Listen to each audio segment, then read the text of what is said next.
Hey everybody, welcome back to the Get Ready podcast. I'm Degani Antone, and I'm here to do another episode, as usual. In this episode, I am going to particularly talk about diets. Now, I'm going to kind of only really go over ones that I've done and actually tested for myself, recipes, like the food and what have you, all that kind of stuff. That's the kind of thing that I'm going to kind of go over with you in this episode and just kind of give a talk and kind of give ideas on everything like that. I have a general idea that you shouldn't dismay people away from certain diets, like tell them don't do this, don't do that. Like you shouldn't be doing this and shouldn't do, because my own idea when it comes to health and fitness is that everybody's different and everybody has a I guess like a more particular way of handling, say, like losing weight or gaining muscle, or like everybody's different. So for like starters, I'll just say that like I'm lactose intolerant. I know that.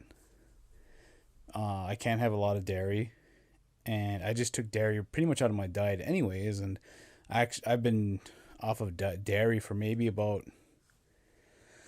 I'd say about 3 4 years, and I feel better for it. Like the odd time when I still have dairy, like if I'll have some pizza or nachos, I get really sluggish. I get really tired. I don't feel great. My mind gets foggy, everything. Like it's just not a good feeling for me. And so to avoid that feeling, I just don't have dairy.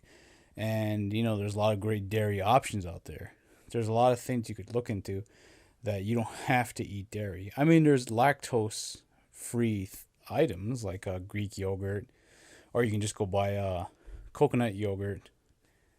And of course, there's coconut milk, almond milk, cashew milk, hazelnut milk even.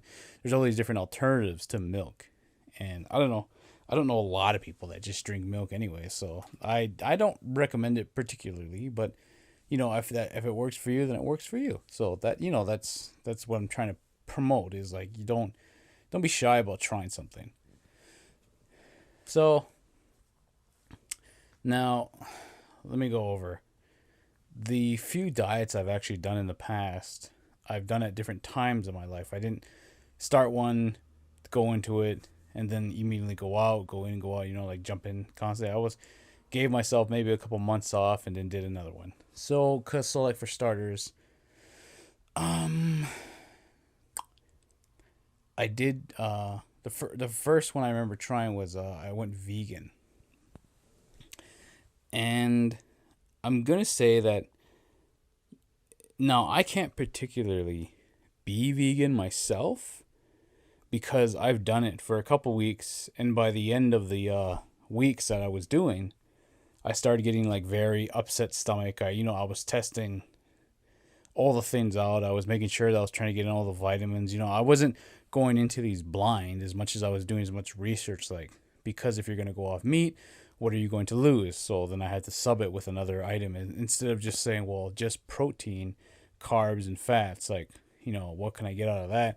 I had to like research to look into, well, what food is a complete amino acid. So I had to look into like different kinds of sources that I'm going to get this out of, you know what I mean? So I had to try this, I had to go try that, I had to go try this. So I had to like really look into a lot of this stuff when it came to vegan. And I guess what I find with vegan, oh, and by the way, if you don't know what vegan is when it comes to being a diet or a lifestyle, it is you don't use any products that animals were that participated in. So obviously you wouldn't eat any meats, but then you also wouldn't eat eggs, milk, honey, like things that animals of any kind were to say had to work to give you. You wouldn't eat any of that stuff. So it really becomes a challenge to really cook for these kind of styles. But that was my favorite part, to any of these diets I've done was the food, the diets, like, wow, what can I make in order for this, in order for that. And going into the vegan one, sorry, going into the vegan one, I found a lot of great recipes, and I actually started really getting more close into using cauliflower then, because for the longest time I was never a cauliflower fan. I never liked this stuff. I always remember being a kid and my mom making it for dinner when we'd have like roast beef or ham, and there'd always be like just a head of cauliflower on the table. And I tried it, didn't like it. Tried it with cheese sauce, didn't like it. I just could never, yeah, like get used to it. It was just not a good flavor. Well, not flavor, but just never good tasting to me. So when I finally got older is when I finally started seeing that, oh, well, you can make an Alfredo sauce. You can make cauliflower rice. You can make cauliflower tater tots. You can make cauliflower pizza. You can make cauliflower taco shells. You can do so much with cauliflower. So that's where I was like getting my cauliflower in. So, but yeah, and that was kind of the same case when it came to vegan then. Well, what's vegan? What's not vegan? So I really had to start looking into like all the foods, and I really did like a lot of the stuff, but it just became very weary after a while. Like I was getting a lot of soy food, and I was trying a lot more. I was getting a lot more vegetables. I was making a lot more dishes. I was just a few ingredients, and that's something I like to try too, is just try to find minimal ingredients to make one dish. So like 5 ingredients to make one dish. It's stuff I like to try with these diets, and that's one where I was like, well, it's going good, but after a while it wasn't as great. But I think one of my favorite vegan products that I really liked eating a lot was they had some stuff, and I think the company's called Yves. I think it's YVES, I think it's called. And they make a ground, it looks like ground beef. It looks like ground beef, and it has the texture and everything except the taste. The taste is a little off at first, but you get used to it fast. And I always liked it getting the Mexican one, because then I would look for like corn chips or like corn tortillas, and I would try to look for stuff so I can make nachos. And they had their vegan. The vegan cheese wasn't too bad either. I didn't mind that much either. But like I said, a lot of the stuff was great. It was good, but it like after about 2 weeks of being on the vegan diet, it really became like, I don't know, like I was really just like meh, like I wasn't feeling it. And not to mention I did stop because I was getting very like upset stomach, and everything was just kind of getting off and weird and strange about it. But it's not a bad diet. I can just tell you that it wasn't for me, but I totally respect all the people that are vegan, like, all the time, because it's like what they're doing is great, and it's awesome. So, kudos to anybody who's vegan that's listening to this, because like I said, it's a great lifestyle. It really is. And there's people who go even further too, and they don't wear leather, and they don't wear like anything. Not just with eating, but they don't even wear stuff or anything that has to do with animals. Like there's people who go this step further, and like I said, it's great what they do.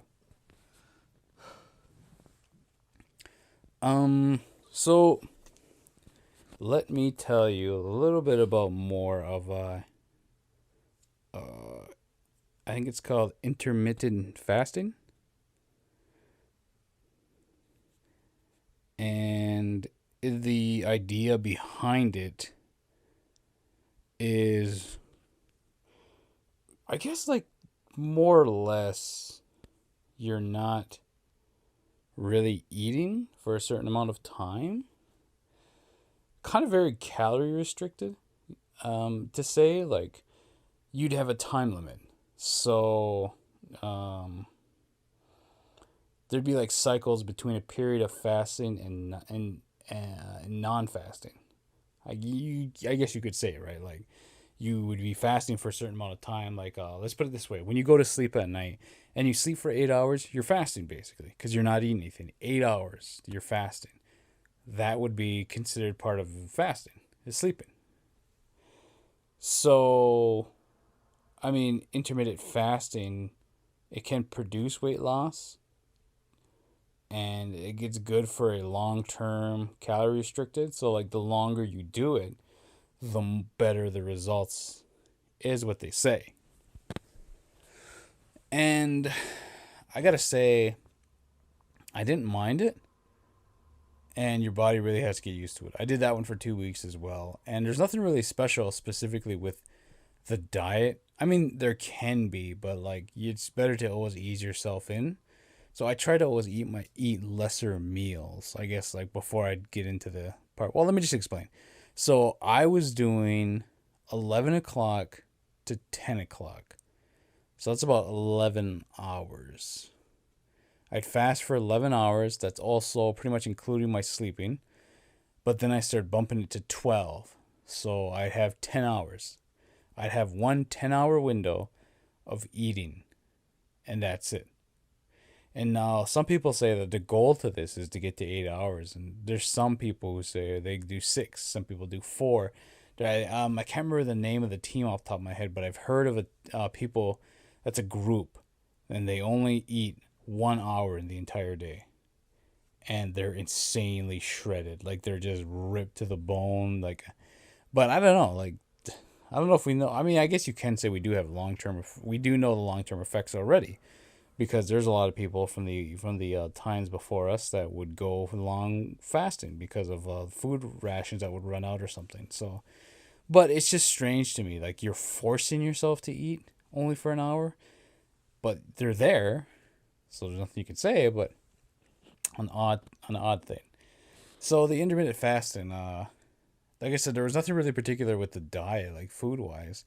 It was really just having that window. That window. So like I said, I started from 11 o'clock. I actually moved from 12, and after 2 weeks, I just kind of stopped. I was just really testing the waters on how that thing went, because I've heard so much about it, and I heard so many people talk about it, and a lot of people were going for it. So I was like, well, I'll give it a try. So I ended up trying it, and like I said, it was fine. It was good. I had really no issues with it, particularly. So like, but it was a great thing. But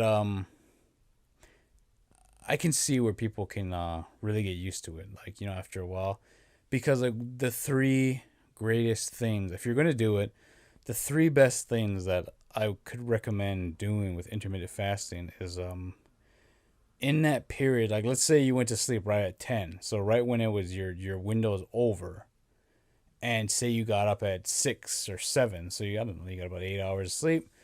You can't eat for another couple hours, even if you wanted to. So one of the better things they said to do is you can work out fasting. There's still an argument to this day, so far as I know, that it's better to work out. You can lose more weight if you're fasting. And coffee is an anti, hunger suppressant. So like if you drink coffee, it'll lower that hunger, and you won't feel hunger anymore. And same with carbonated. Well, I'm gonna say carbonated water, not drinks. Water. So those carbonated waters you get, those actually can suppress hunger as well. And I've done both, and they both actually do work. They help out, ease the hunger, and of course, just drinking water. Drink some water, and it's all good. So that intermittent fasting was okay. Like it was good. I'm not gonna lie. Like I did like it, but I just decided to move on and just to try the things. But overall, I'd say it was good. Good for the people that can really go to 8, 4, and 6 hours. I mean, that's crazy. So another one I tried, I think it was just this year even, was I did do vegetarian. And now, not to confuse people with anything, because I did eat eggs, but I'm pretty sure 6 or 7 types of vegetarians, and they all range on different things they actually eat. Because there's vegetarians that eat fish, some that allow eggs, all these different things. And I'm pretty sure it's called an omni vegetarian, which means that I can eat eggs. That's about it. And I did eat eggs during my diet, and I liked it. But vegetarian is when I was trying to get really simple, like not really like salad wise, but I was really like adding a lot more heavy vegetables, And my main sources of like a proteins were stuff like kidney beans, black beans, pinto beans. I ate a lot of lentils and chickpeas, legumes, if you will, or pulses, they call them. I'm pretty sure I'm saying it right. And these were particularly great because, like, I mean, like eating that way was great because, like, I did have a boost of a lot of energy. Like, it was great. The problem for me is because I'm such a big guy, I miscalculated and I wasn't eating as much as I should have. So I get hungry a lot. I would make a chickpea burger or black bean burger, and I wouldn't. I miscalculated. Like my math was off, and I was like, "How much should I be eating? How much should I make? How much should go into this?" And I wasn't getting enough. And sorry, it was just like I said. I just was feeling it after a while. It just wasn't what I wanted. I was just very like, ugh, like, oh, I want to get to the next meal, but I'd be waiting to find the next one to come around. So I really had to start carrying around more carbonated sodas and stuff like, or water, sorry. Carbonated waters to like really suppress my hunger and everything like that. But I managed to get it down after a while. And it's like I said, it's the same thing with vegetarian. It was great to see vegetarian food, diet, everything. I really enjoyed and liked what they had. It was really great. I probably that vegetarian was where I actually did really like chickpeas. Like I really like chickpeas now. There's these great chips you can buy in certain stores where they're like roasted chickpeas. And they just season them with a barbecue seasoning or whatever, but they're really good, like crunchy. It's really great. I highly recommend them. I think the company's called Good Bean. I think I'm not sure, but anyways, so chickpeas were just fantastic. I was making burgers. I'd make like barbecue. I know a hot like I'd use a hot sauce, put them in a pan, just cook them up, and it was fantastic. So like I'd having the more like kale, more chickpeas, and everything like that, and it was great. Like it was fantastic. With the lentils, I was making chili out of it. Like I was making lentil chili, pretty much just like how you make normal chili, but you're using lentils. I know it sounds weird, so you gotta have cooked lentils, but it was really good. I really liked it. Like yeah, that's what I mean. Like there's these certain things that you can get and use, and the food was great. I had no issues with vegetarian to be honest. There is something they talk about though when they said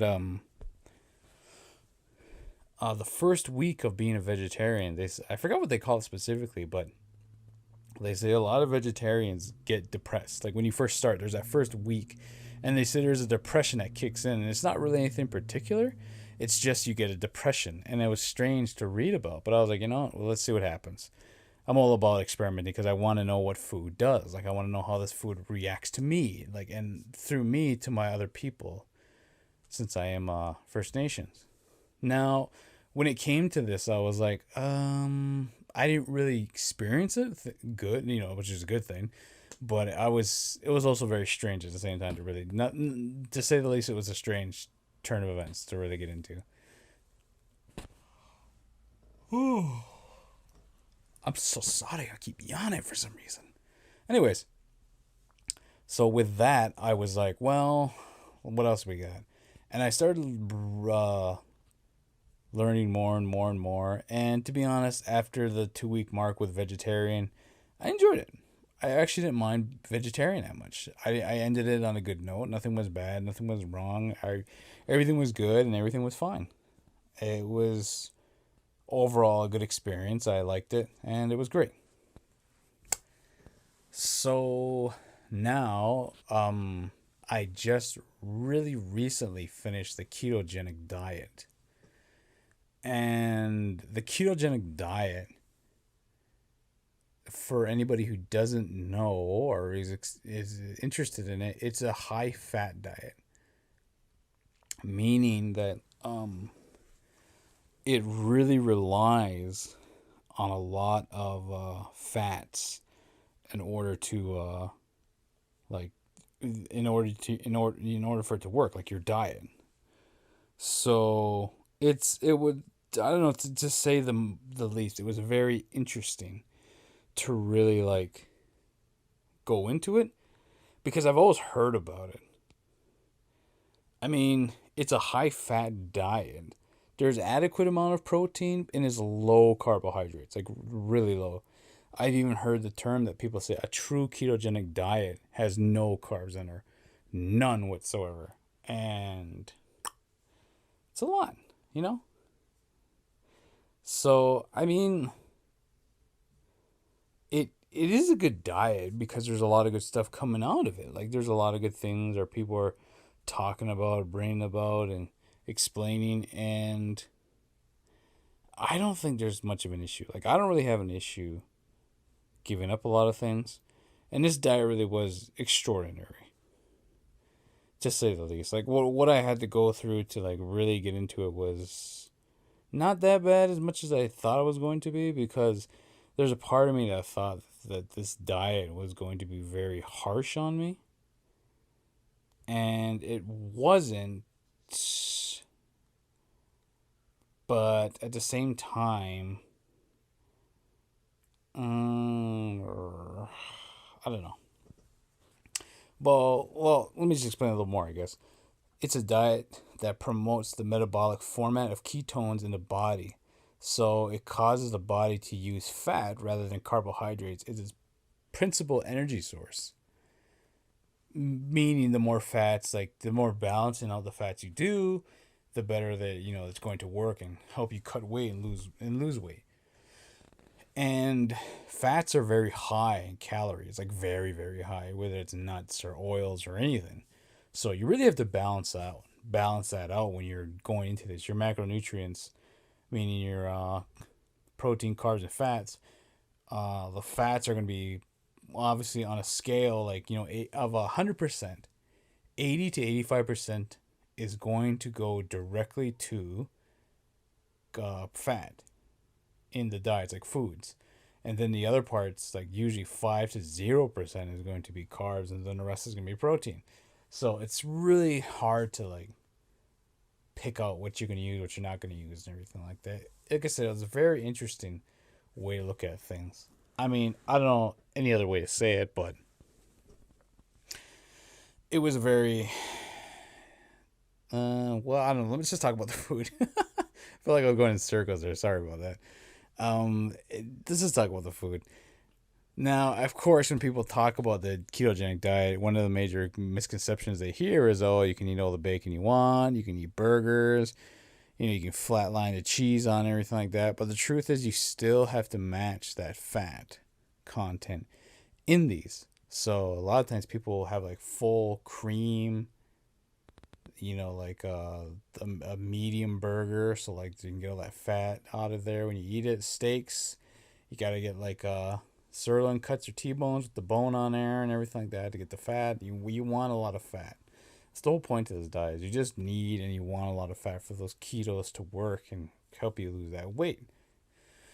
With me personally, I went and got a book. Crap. Sorry, I don't have the book on me right away, but I'll leave it in the notes when I get it. And it's a really good book. Like the woman really has it perfectly laid out when she talks about all these different things to try in there, and the recipe. She matches how much fat content's in there. She like had all this extra stuff, and like I said, it was a mind-blowingly good book, and that's what convinced me to try this diet and really go into it. And I'd really followed her recipe, so I made like these cinnamon roll, muffins made with a lot of fat, bacon fudge, guacamole and bacon chips. There's these coconut chicken thighs.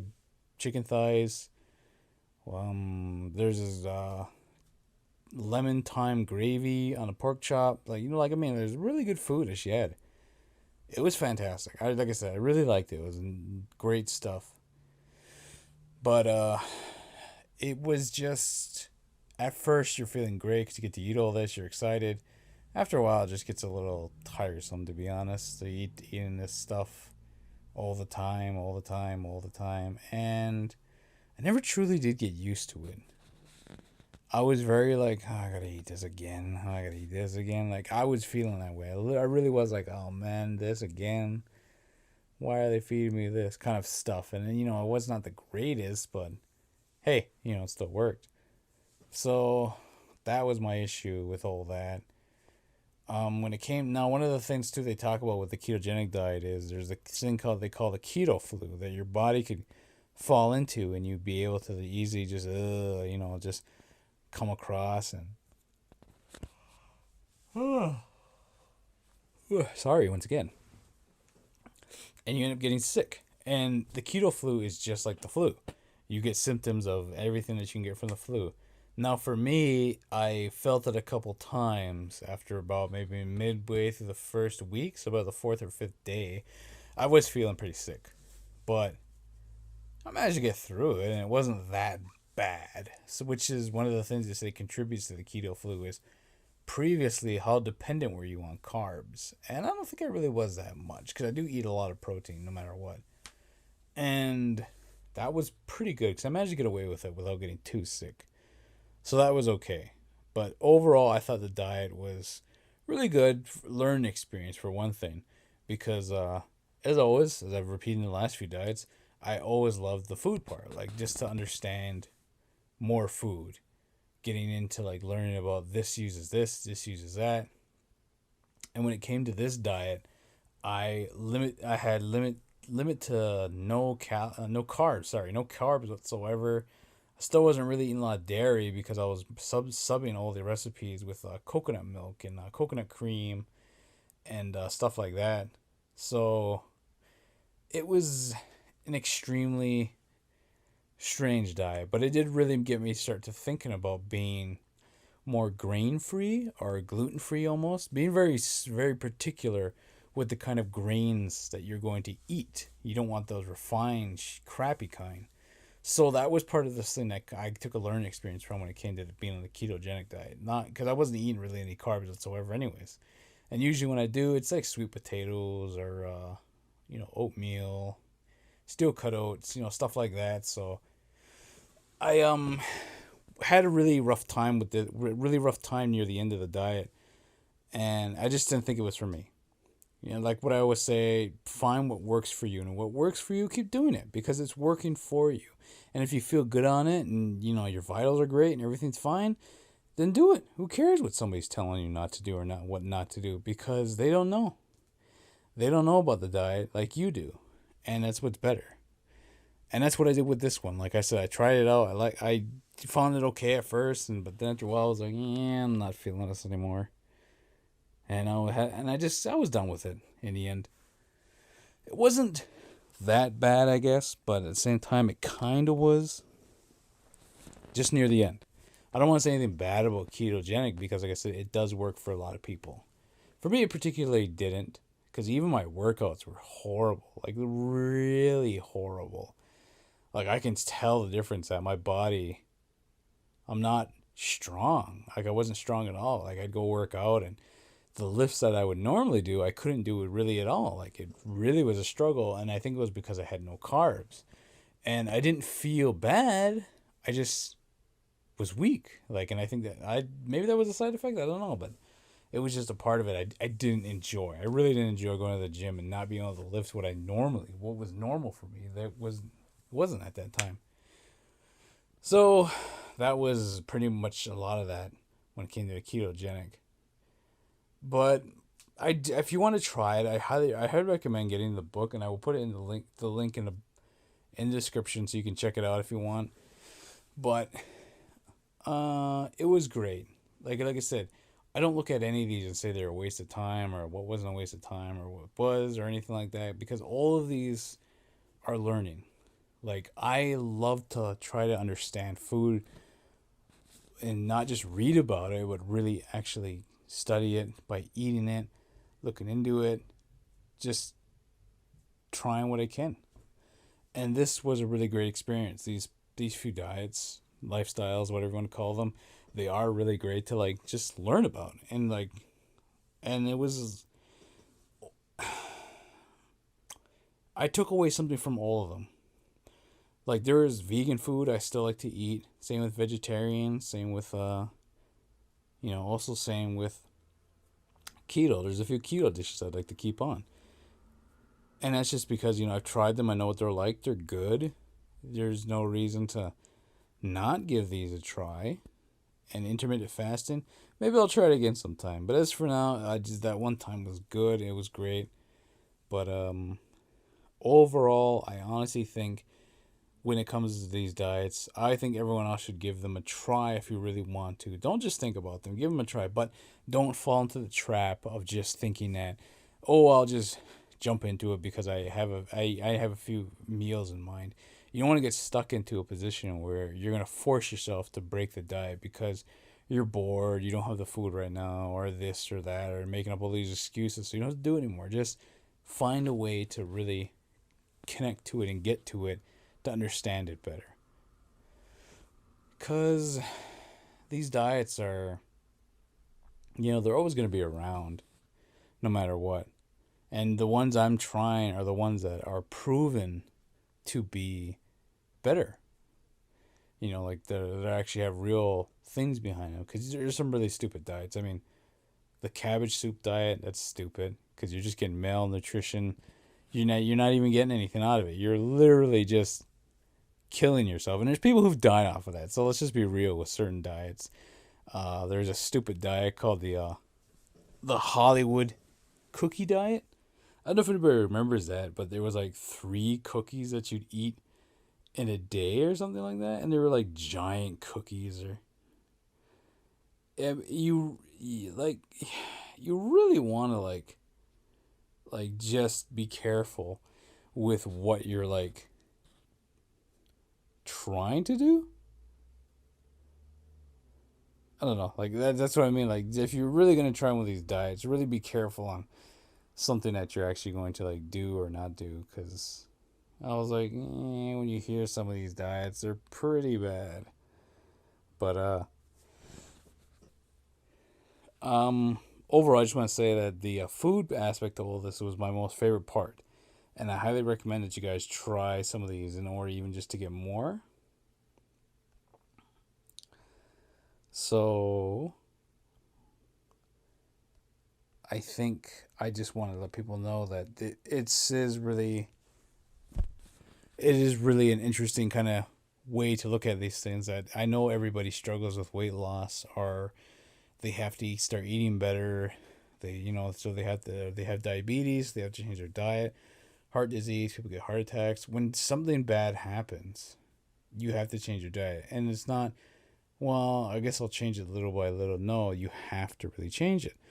But you can prevent that by actually eating better and not suffering a heart attack, not getting, diabetes if you just change your diet now. But I will say that almost every single autoimmune disease, thyroid problem, heart, liver, diabetes, to somewhat even cancer, a lot of it can be prevented with just the change of a diet. Something so simple that people don't take seriously till they have to. That's the sad part that I see is like, why don't they just do change now? That way they won't be forced to change later and then be stuck with something that they don't want to have at all times. But like I said, it's people's choices. It's a hard one to make, of course. It's not easy. I'd be the first to tell anybody. I've been doing it for 6 years now, and it's not easy. Like, even as someone who's been doing it this long, there's tons of things that can prevent you, stop you, force you not to do it. But you know what I mean? Like, in the end, it really is up to you. You want to be prepared for something, you can always meal prep ahead of time. You can get stuff ready, research your stuff, even just understanding nutritional facts on any food you buy. It really is a step into saying that you know that I don't want to eat this. I'll have beef jerky. Beef jerky is not one of the best things to get, but at the same time, it is if you don't have anything else to eat, especially on the road when you take those long road trips and you want some beef jerky or something. But I just want to say that I think you should go out and give it a try. Let me know what you think. I would gladly help you and try to understand, or even recipes and everything like that, to really try for one of these diets, or even just if you want something to do something now. Want to try something? No, you can. You want to try it out? You want to try it out? Try it out. Like, you just want to go there and do it. So, with that, I just want to say I hope you enjoyed the podcast.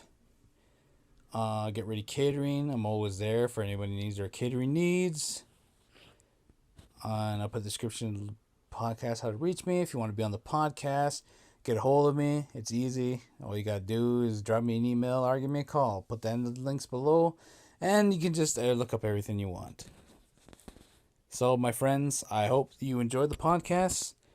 And I will see you all next time. Hi ho.